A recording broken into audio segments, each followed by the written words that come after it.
টাকা না থাকলেও শূন্য পকেটে রোজাদারদের জন্য ইফতার পাওয়া যায় চট্টগ্রামের হালি শহরের এক ফুটপাতের দোকানে।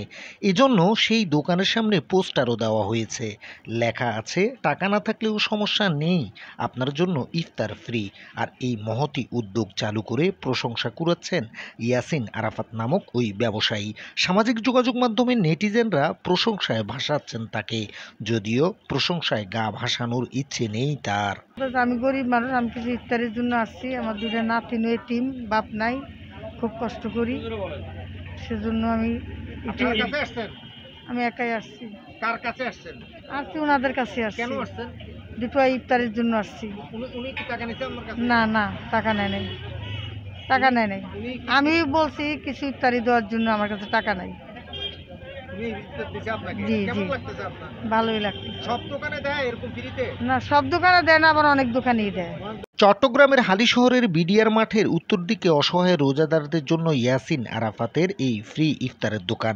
যদিও মাথা পিছু সবাইকে ফ্রিতে ইফতার ভোজন করান না তিনি, শুধুমাত্র তাদের জন্য এই ইফতারের আয়োজন যারা নাকি কিনে খেতে পারেন না, কিংবা বাসায় গিয়ে ইফতার করতে বিলম্ব হবে কিন্তু টাকা না থাকায় বাইরেও ইফতার করতে পারছেন না।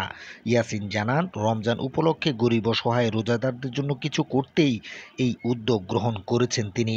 তবে লোক দেখানো আয়োজন কিংবা ভাইরাল হওয়ার কোনো ইচ্ছেই নেই তার। হচ্ছে যে বিডিআর মাঠে আমরা ফুটপাতে বসে আর কি। আমার এখানে যারা গরিব অসহায়, যাদের কাছে টাকা থাকে না, তারা এখানে আসি, আমাকে বললেই হবে, আমি তাদেরকে ইফতারের ব্যবস্থা করে দিব। আমার থেকে আমি বিরিয়ানি হালিম যতটুকু পারি অতটুকু খাওয়াই দিব তাদেরকে। যাদের কাছে টাকা থাকবে না তারা আসবেন। আসলে এভাবে তো চিন্তা করি না, মানে আমার দিক থেকে আমি মানে একটা উদ্যোগ নিলাম আর কি, যতটুকু পারা যায়। আমি যদি কিছু আমার দ্বারা যদি একটা মানুষের উপকার হয়, এই জন্য করলাম আর কি। পোস্টারটা আমি নিজ থেকে লাগাইছি, আমি আর লাগাইছি আজকে 3-4 দিন হয়েছে পোস্টার লাগাইছি, যে নিজ থেকে উদ্যোগ, আমি আসলে কারোর থেকে করি নাই। নিজের থেকে নিজের মাথায় চিন্তা আসলো যে আসলে রমজান উপলক্ষে নিজের থেকে কিছু করার দরকার, এটা বললাম আর কি। আমার নাম ইয়াসিন আরাফাত। ওটা তো বলতে পারবো না, যার দিক থেকে শেষে চিন্তা করবো। আমার তো মিত্র চিন্তা করতে হবে, আমি যতটুকু পারি ততটুকু করবো। কে কী করতেছে ওটা তো আমি দেখবো না ভাই, আমার দিক থেকে যতটুকু আমি ততটুকু করবো ভাইয়া। না, কেন টাকা নেব? আমি তো বলে খেয়ে রাখছি, যাদের কাছে টাকা থাকবে না তাদের জন্য ইফতারি ফ্রি। ওনার কাছ থেকে কেন টাকা নিব? সমস্যা নাই, আমি ব্যবসা করতেছি আলহামদুলিল্লাহ, এটা থেকে আমার আল্লাহ রিজিকে ফয়সালা করে দিচ্ছি, পারতেছি বিরোধী করতে পারতেছি।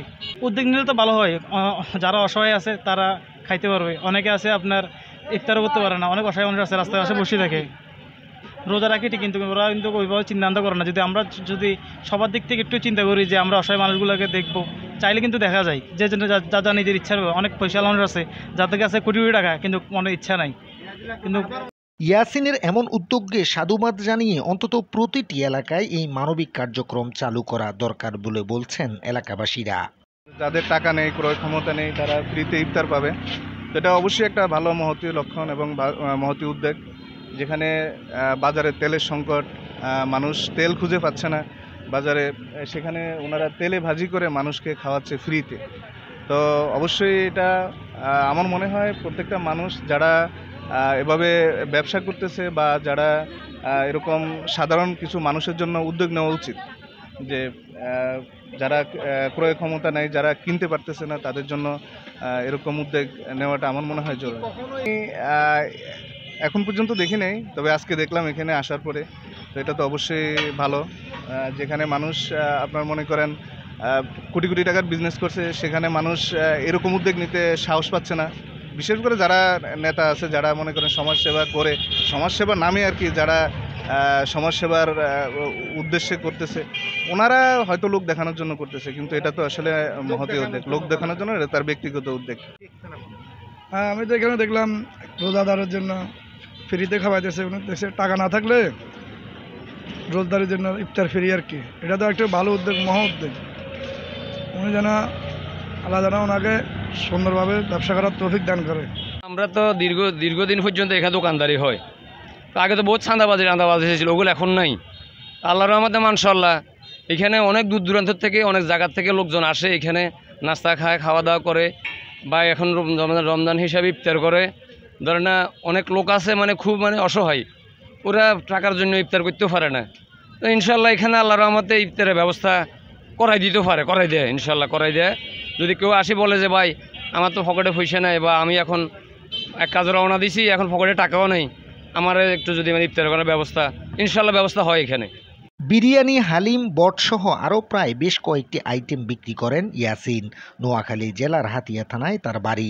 এদিকে রোজা আসার আগে অন্যান্য ব্যবসায়ীরা যেখানে বাড়তি লাভের আশায় দাম বাড়ায়, সেখানে এমন মহতী উদ্যোগ নিঃসন্দেহে প্রশংসার দাবিদার।